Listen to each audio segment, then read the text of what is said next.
We all know that the most powerful men and women in the world trip and fall in full view. So what do the greatest leaders of the world do to get back on their feet without flinching? Doug Wead walks you through proven steps world leaders know and rely upon. Doug reveals these steps clearly with no pretense. He teaches you how to energize your self-esteem from the inside out and translate it into personal power in every aspect of your life. Advisor and mentor to the world's power leaders of the new economy, Doug Wead served as special assistant to the president in the senior Bush White House, an old friend and advisor to the newly elected president, George W. Bush. He's been described by Time magazine as an insider in the Bush orbit. Wead's influence is global.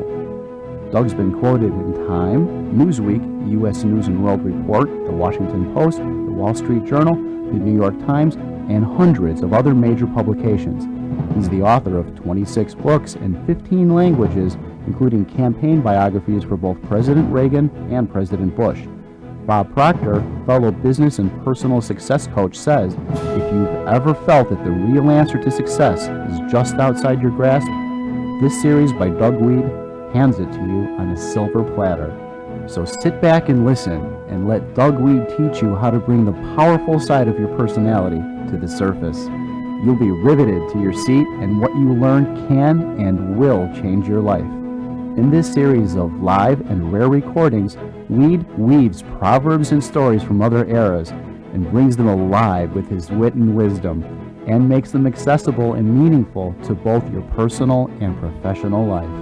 You'll listen to Power Mentor over and over again for pleasure and power. And now, here's Doug Wead.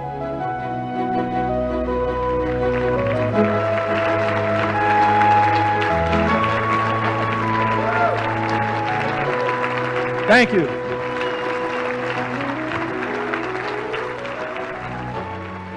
This is my assignment. The right to be rich, because there's something clanking, glaringly, there's something missing here. And that is, half the world's starving to death. What right do a group of people have getting in a ballroom here in Colorado Springs and talk about wealth and achievement and power? And there's got to be raison d'etre. And let me tell you something. You have to have permission, your own permission, to succeed, because you'll pull it apart. I mean, that's the one thing we learned from Freud. This is the centennial. Last year was the centennial of Freud's greatest discoveries. And a lot of it have been discredited over the last few years. But some have held remarkably well for 100 years. And these self-destructive cycles that all of us go, this is really why we can't be the healthy people we want to be. This is why our relationships don't work. And this is why business achievement ultimately fails. Because before you get out of Colorado Springs, if you want all of this to work for you, you must get alone in your room, or if you're with your spouse or something, into the bathroom and lock the door and get alone. And you must get permission. You must give yourself permission. I identified with what Art was talking about because I grew up in a family. My dad was a minister too. So I was a PK. Walter Mondale was a PK. And not only was I a PK, but my grandfather was a minister. My father was a minister. My grandfather was a minister. I mean, the guilt was in the blood. When I was born, everything was wrong. And so money, of course, would be wrong. So when I went into business, anyway, the little background, when I was training in school, I had a professor. He wasn't a Marxist, but he was a liberation theologian. And so he taught that the world is like one big piece of pie.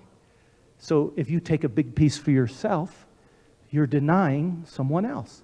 There's just so much. The one pie, and there's so much you take. So he taught basically that to succeed, you succeed at someone else's expense. Someone pays for your success. You step on others to get there. When I entered the real world, I could see it wasn't true. I knew it wasn't true in the arts. That's not true in the arts. I met Miles Davis, and I thought, here's a person, if Miles Davis had never lived, we would never have had those sounds. And and those melodies, they would never have existed. He wasn't robbing someone else. He was giving to the world something we would never have had. It was true in architecture. It was true. There were many disciplines that I could see it did not apply, that people were not stepping on other people to achieve. They were giving. They weren't taking. They were giving something we wouldn't have had. And I began to meet business people that I was convinced it was true, that they were not, I learned when I'd buy a TV set that I wasn't denying someone else the chance to have the TV set. I was a part of a great marketplace. I travel all over the world now. I'm in all these camps with, leprosy, talk about leprosy, but I've been in Mother Teresa's leper colonies, and those trooped all over India in some of the most god-awful places you've ever seen, and with the smells and odors of dying people in Africa. And I can tell you that in the most remote places in the world, you'll see satellite dishes, because enough people buy, the price drops, everybody can have it. There's some dynamic principles of the marketplace here. I realize there's balance in all of this. I'm here to share some of that. I'm just telling you that God put you here on earth to do something with your life. When we were training, when we had this teacher, it was kind of a neat philosophy, because by doing nothing, we were doing something. See, we were creating a vacuum. We were critical of everybody else. We would criticize the hospital. The woman made the donation so her name could go on it. So this was arrogant and immoral. We'd criticize the writer. We'd criticize the films. Everything we saw was wrong. And from our position as students, as critics, we could say that because we were doing nothing. We weren't writing books. We weren't building hospitals. We weren't creating anything or saying or doing anything. There's an old Jewish proverb, and it says, where there are no oxen, the stable is clean. So, I want to tell you something. The reverse is true. If you're doing something with your life, it's going to be messy. I know there are people in here, some of you in here, you got all kinds of problems. You got problems in relationships. You got problems in your business. You got problems in your health. You got legal problems. You got all kinds of problems because you're doing something with your life. And if you've got a farm that's productive, that's got a lot of animals and a lot of crops, there's going to be a mess on the floor. We got a generation who says, I won't get married because maybe it will end up in divorce. So they get divorced before they get married. In other words, maybe I'll get divorced so I won't get married. I won't fall in love. Maybe I'll break my heart. This is the mentality. And this was part of the teaching I grew up on. This was my sense of what was right or wrong. We'd go through the cafeteria line at this school, which I won't name. We'd go through the cafeteria line, and a whole bunch of us would do this. We'd take empty plates, and we'd put them on our tray, and we'd go and we'd sit down at tables. At lunch, we'd do this, and this was a demonstration. We were saying, all right, half the world is starving to death. How can you eat your lunch when there are kids out there starving to death? If everybody in the world would just give up their lunch, there'd be enough food to eat. We thought that. We thought, if we did not eat the cheeseburger, it would be offered up into the cosmos and some kid in Calcutta could withdraw it there or something. So we would sit in front of empty plates to make this demonstration of, we had good intentions. I don't deny the feelings we had, and I respect the feelings that we had. But I just want to tell you this, because now Mercy Corps has given away $1 billion worth of food and medicine throughout the world. And I want to tell you something that I learned very early. Empty plates don't feed hungry people. It takes work.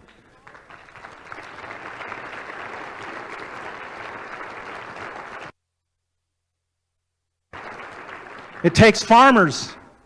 It takes people who will plant. It takes people who will reap. It takes sweat. It takes people who will dig ditches and irrigate and get water to the plants. It takes people who will build dams and keep the water away when there's floods.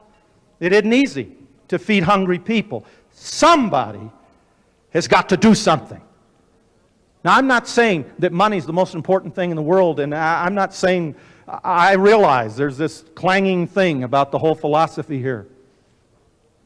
Your relationship with your children is more important than your career, your money. Your relationship with your husband or your wife or the person you love. Your relationship with your parents. Your faith is more important than the money and the career we talk about. But don't let friends and people who spend their nights watching television criticize you because you're going to do something productive with your life and make a difference.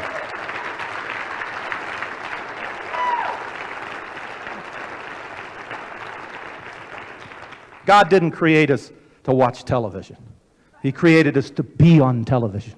Created us to do something with our lives. An opportunity. You know, people use the terms winners and losers. I don't like that at all. I still don't like that. It just, because how can you define someone as a winner or loser? You don't know where they are in their life or where they're going through in their life. There are times in the lives of the greatest people who've ever lived that you could define them as a loser if you measure them by money or by some other category, who did great things, who would never have accomplished those great things without going through those positions in life that we would call losers. This is a little more complex to me than that life. But I'll tell you this. When I fly home tomorrow, I want my pilot to be a winner. I don't want someone with self-doubt in the cockpit. And when I go to a lawyer, I want a lawyer who's a winner. I don't want a lawyer who's just obsessed and fascinated with the system and could care less about the results. I don't want some guy to sit me down and say, oh, I just love the law. It just fascinates me. Sometimes I go and I just think I'm going to win, and I lose. Sometimes I think I'm going to lose, and hey, we win. It's just fascinating to me. My advice to you is just, relax, smell the roses along the way. Learn the legal profession is just so confusing. The more you're in it, it's like golf. The more you're in it, the less you know. My advice to you is just watch this thing happen and enjoy the wonder of the whole legal process. I don't want that. You pay your lawyer to smell the roses along the way. I would pay my lawyer to win. I want him to win, not lose, win. If my little girl had to have an operation and some surgeon is going to cut my little girl, I want a surgeon with an ego. I want a surgeon who wants to be on the cover of Time magazine. I want a surgeon with ambition. I want somebody who won't sleep for a month if he makes a mistake on my daughter. We expect our teachers to be winners. We expect our politicians and government officials to be winners. We expect our football teams to be winners. It isn't immoral for you to be a winner, whether you drive a cab or it's insurance. It's not wrong, it's right for each of us to do our best wherever we are. But we thought, as students, we had this idea that since there's one big piece of pie, and if you take a big piece for yourself, you're denying someone else, that if you don't take a big piece, you're doing something. So it's really a comfortable way to live because it means you're a success if you fail. See, you're creating a vacuum for someone else. So there's two sides to the coin. There are people who are just whole obsession is with success and step on everybody to get there. And there are other people who just have no productivity whatsoever, and they are self-righteous in their nothingness.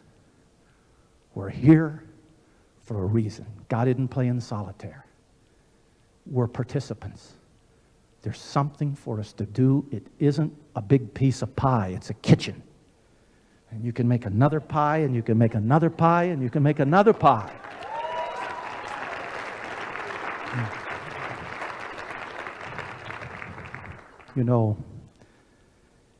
For success, there must be two things. For an opportunity for success, there must be economic opportunity. I know brilliant people in very poor countries in the world, brilliant people, talented people, who don't have our opportunity here. And you must have political liberty. Those two things. If you saw the book, The Super Rich and How They Got There, the first premise of the book is that all super wealth throughout all history has been achieved through a relationship with government, unfortunately.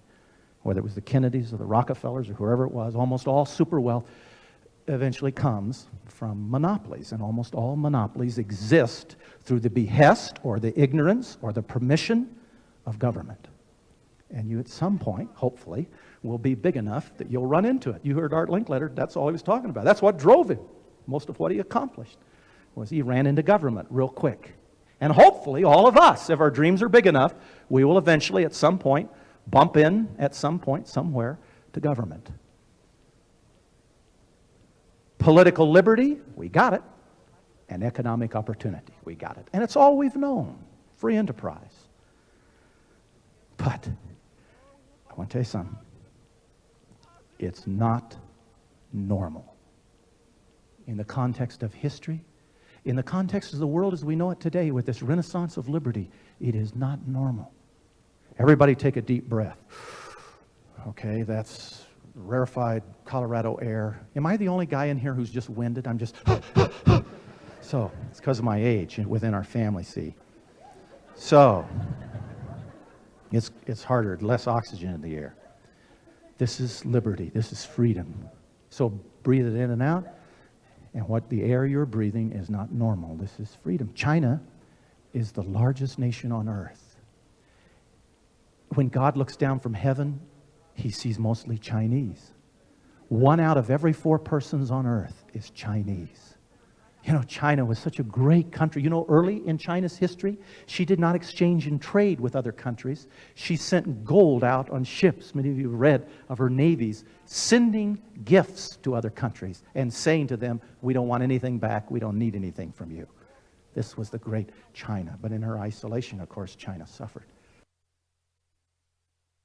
Now, here is the largest nation on earth, and China has the longest contiguous history of any race of people on earth.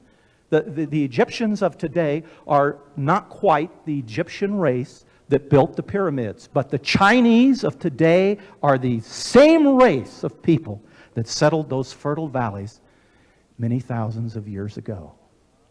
And in all the history of China, in its thousands of years of existence, this is the largest nation in the world. It has never once, going from one despotic dynasty to the next, and then on a pendulum, the most virulent form of Marxism was the Chinese version. They backed Pol Pot, which we had to deal with in Cambodia. We went in there and fed the children of Pol Pot. Those murderers, we fed their children and their wives and kept them alive right in the midst of that horrible Holocaust. It was the Chinese backing that kept Pol Pot going. In all the history of this people, they have never once experienced a day like you have today in Colorado Springs. Never.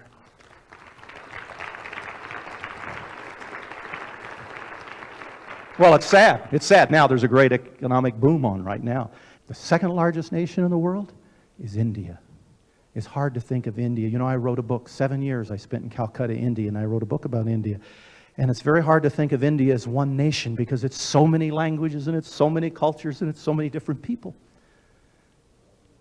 But India, whether you study the period of the great dynasties, Pradesh and some of these great rulers, or you study the period of the Maharajas and their sometimes tyrannical and comical and benevolent reigns, depending on where you were. The British ruled India for 100 years. It's amazing how the little country of Britain dominated so much of the world. But their key was the wind. The wind is what made Britain great, because the wind powered ships. And so all ships powered by the wind, you had to go where the wind took you. And the wind would take you through highways across the oceans. And there were these straits, these doorways that would open. A doorway from the Indian Ocean into the Pacific Ocean. A doorway into... And the British just controlled the doors. They go to those strategic points and build a fort high up on the hillside overlooking the doorway, the strait, and have a few artillery. And that's how Britain, for a long period of time, dominated the world. And they ruled India for 100 years. They built their capital city on a swamp in Calcutta.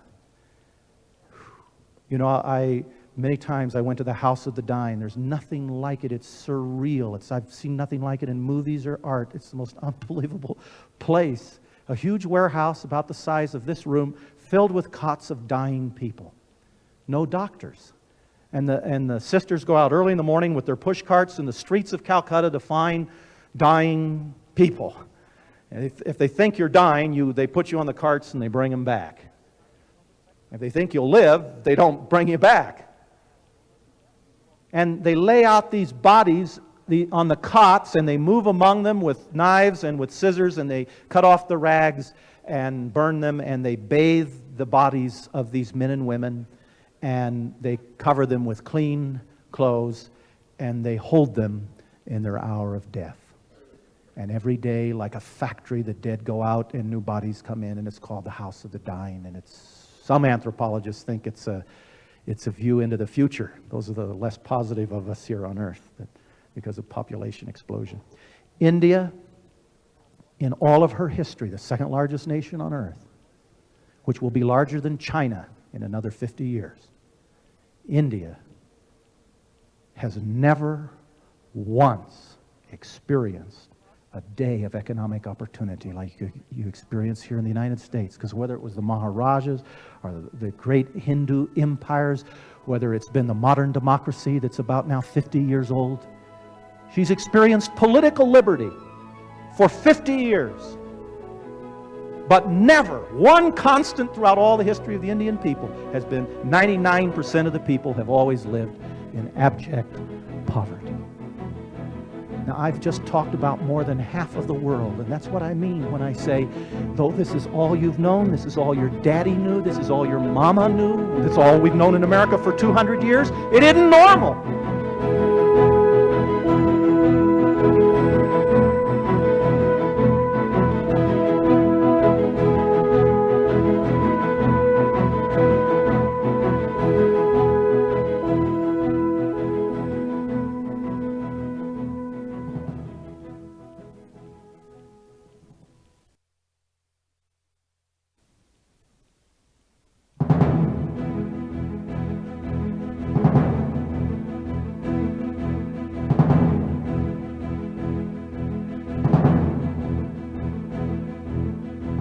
We could talk about the Soviet Union, which till recently was the third largest nation on Earth. We had some friends from the Soviet Union come over during the after the fall of the Berlin Wall, when everything loosened up, and they visited the United States, and they went to the malls and looked around. They were very quiet. The next morning at breakfast, nobody said a word, and one of them finally said, "You know, what we saw yesterday was not just that there were a lot of products, but we saw that people were buying these products and carrying them out to their cars. We couldn't sleep last night. And we've come to this conclusion. It's too late for us in the Soviet Union, and it's too late for our children. But if we work hard and our children work hard, there will be some economic opportunity for our grandchildren." We could talk about the nations of Africa one by one. We could talk about the nations of South America. I was just in Brazil. They're on their 5th experience now with democracy, and this one's held longer than any in all the history of Brazil. We could talk, I was in Greece bragging on here's the cradle of democracy and the antiquities and the gift you've given the world and how great, how pure democracy was in ancient Greece. This guy pulls me off the stage. When I'm done, he says, "Don't you ever talk about the Greece? Do you know, are you not a student of history?" And he's explaining to me, he says, half the population of ancient Greece were slaves. He said, "So sure, it was a wonderful democracy if you were among the half." And he said, half of those who weren't slaves were women. And a woman couldn't vote, and she couldn't own land, and she was not counted in the census, and her testimony was not accepted in a court of law. And of course, it was a great democracy if you were among the 25%. Taking a breath. This is not normal. Free enterprise is like a candle in a dark room. If we put all the lights out and we lit a candle, that would be free enterprise in the history of the world. That would be its experience. It's all you've known and all I've known. We were born into it. Hey, not our fault. It's rare. And if we know anything about human nature and anything about history, we know this. You won't like me. I hope you don't like it. I like to make people angry. It's a thing. Can't control it. We know this. Someday, somebody will put that light out. Because freedom comes and freedom goes throughout history. It's always been like that. It's always recycled. And the tyranny of the future will be a terrible thing with all its technological wonder. But that's the future. This is today. This is freedom. It means nothing to us because we've always had it. But it's not normal. You know, I love that. I get a little patriotic when I say this, but I mean, the Statue of Liberty, there's a line on there. I never memorized it, Bob, but it's something about huddled masses yearning to, you probably got it memorized. Struggling something to breathe free. But underneath it is the one I like, because I'm weird. As a preacher's kid, I grew up there, and I'd hear these sermons over and over and over. I'd take out tithing envelopes and open them and draw tanks and planes and do stuff, and then eventually you just get so bored because you hear this, you know. So I kind of go for the thing that's not talked about sometimes. Here's the line on the Statue of Liberty that I get, that gets to me. Give me the refuse from distant shores. It says that, refuse, garbage. That's what we are. We're the garbage of the world. It's true. Listen, let me tell you something. The Puritans came here because they didn't have the political muscle to do what they wanted in England. They couldn't do it. They did not have enough numbers. They couldn't stay. They came here and suffered and died the first winters because they couldn't even exist. This was not a great place then. This was where they sent you. The Catholics formed colonies along the Carolinas. They were fleeing religious persecution in England. The Baptist Huguenots were running from the Catholics in France, and they settled all along those same coasts, the Virginia coasts and the Carolina coasts. Here are Catholics fleeing one country. Here are Protestants fleeing another country. My own family came out of the potato famine. We were slaves. Most of us, as black Americans here, were slaves. We were the ones who couldn't get away, that got caught. The ones that didn't run fast enough, or the ones that got outwitted and sold. We're the garbage of the world. We're the Jews that fled Nazi Germany. We're the Italians that came in the Great Panic of 1870. We're the Vietnamese that came as boat people. Half of them died on the way en route. We're the Mexicans that are coming across the border. I got friends down there on the border, somebody who owns a big ranch. We went out to eat there the other day. We were talking about it and the whole policies and immigration. I know it's a big thing, people for it and against it. But this one scene was very magical. She said one night they went out and there's this train that crosses right in between their property that they own, that's owned by the railroad and freight company. And she said, coming out of Mexico was this guy, and he was standing on top of the freight train. He had both fists in the air, and he was shouting out the Spanish word for freedom. What would it be? So whatever it is, he was shouting it. She said the noise of the train was so great to hear this tiny little shrill voice piercing the rumble of the train. She said it sent chills down our spine. This is us, the garbage of the world, and we've built the greatest nation on earth. And we like to think it's because we're smart or we work harder, but I want to tell you, we got something going for us. Political liberty and economic opportunity. And it's rare. It's not normal. You know, we all like to go back and research our ancestors. I was telling you how I found out my family came from Ireland, and it's kind of a cool deal. Let me tell you something. Someday,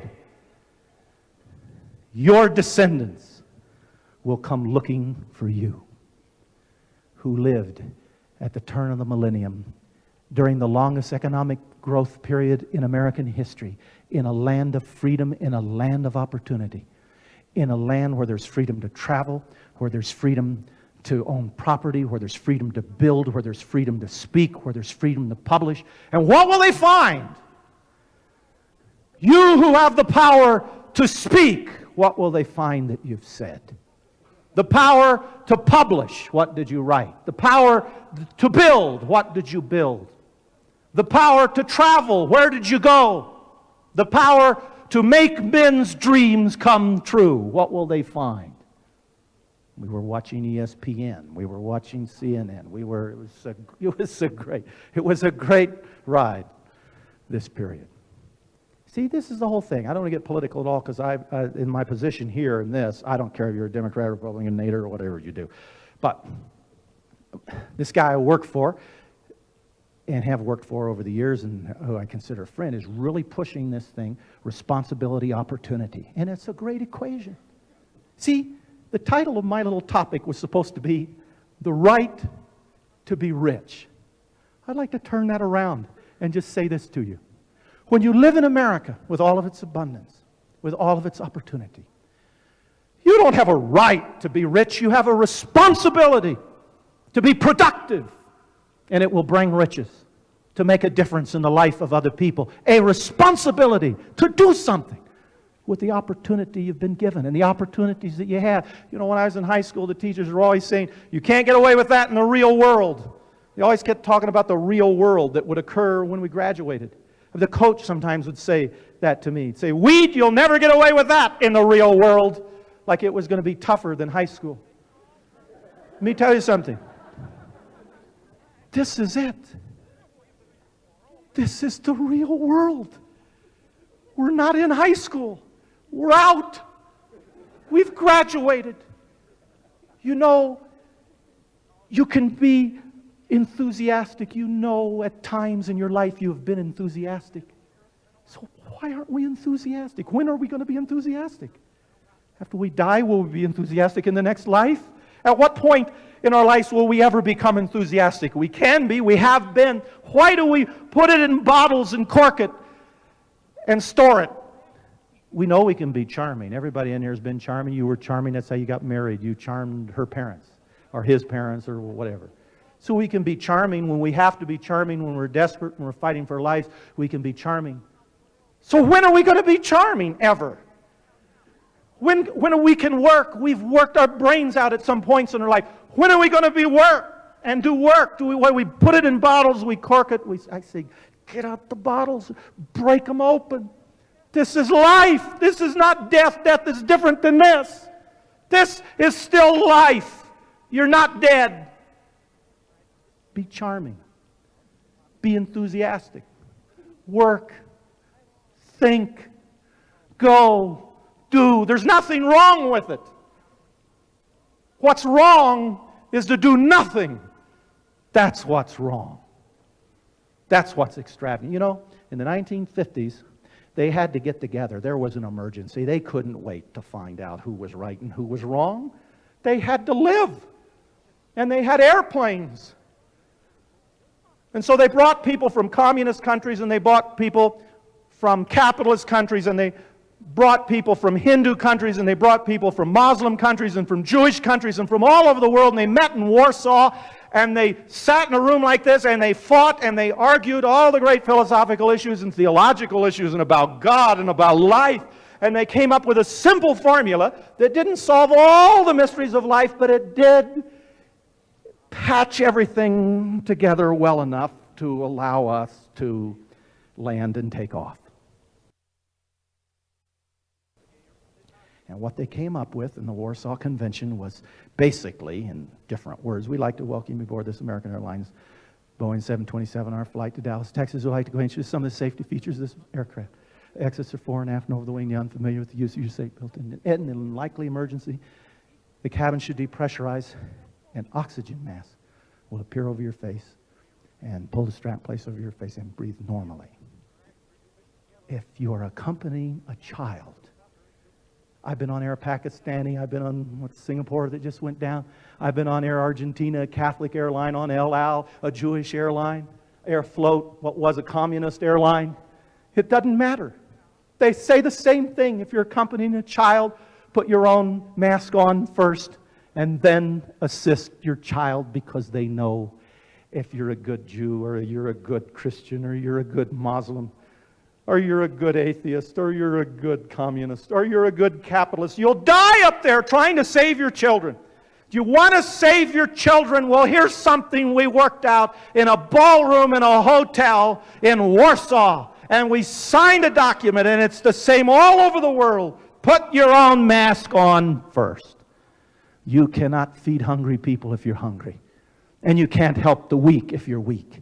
And you can't help the poor if you're poor. Do something with your life, with the opportunity you've been given. When I was in Hungary, I was giving a speech. It was the first time I got to go to Budapest, and Bob, I never thought I'd ever be able to go to Eastern Europe, and because I'd been in the White House and had all these clearances, and I guess they thought, they'd kidnap me or something and torture me, and what could I tell the KGB? That Sununu was using helicopters to go to stamp collection things, So, but it was their thing.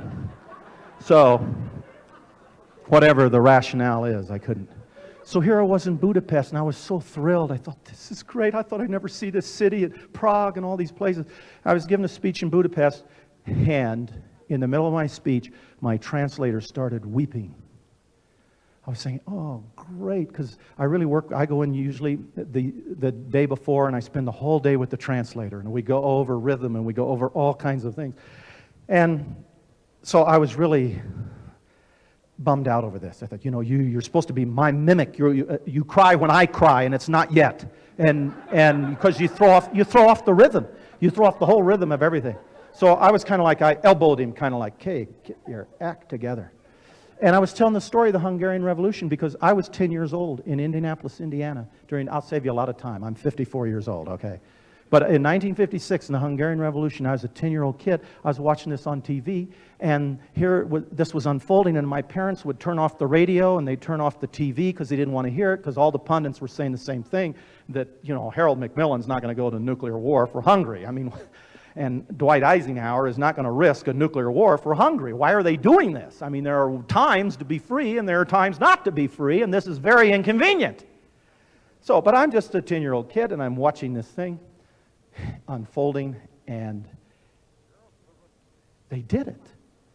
For 10 days, they did it. The Soviets came in, and kids and factory workers, and they came out of the cellars, and they used Molotov cocktails, and they blew up tanks, and they stopped the Russians, and the Russians pulled out of the city, and for 10 days, Budapest was free. And I heard so many stories about it when I went on this trip. I go back every year now. And people tell me that the restaurants were open all night, that they'd serve food free of charge. People would come in and eat and drink. Nobody wanted to go to sleep because it was so intoxicating and fun.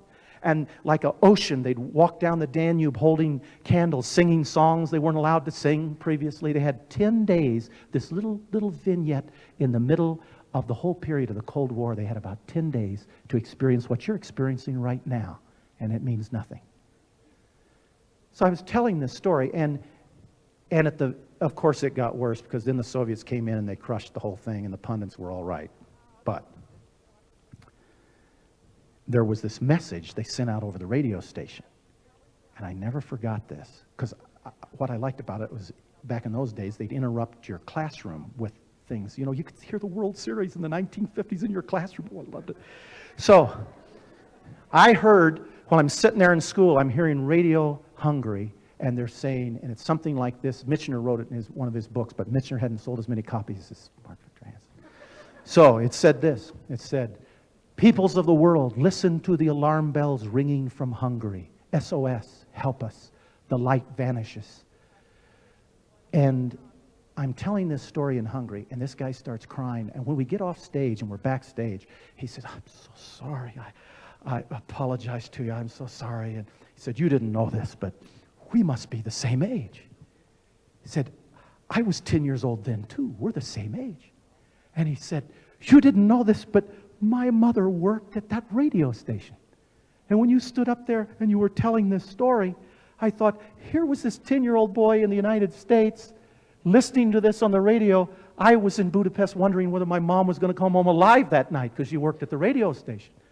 And it just was overwhelming to me, because here we were, those two little 10-year-old boys on stage at a business convention in Budapest, Hungary, a free nation, saying anything we wanted to say from stage. I want to ask you a question. Which is worse? To live in a totalitarian system, face down in the mud with a boot on your neck, unable to get up and to do something with your life, or to live in the United States of America, in a free country, in a period of the greatest economic growth in its history, face down in the mud, unwilling to get up and do something with your life? What's the difference? Get up. Get up! Get up! Do something with your life. Do something.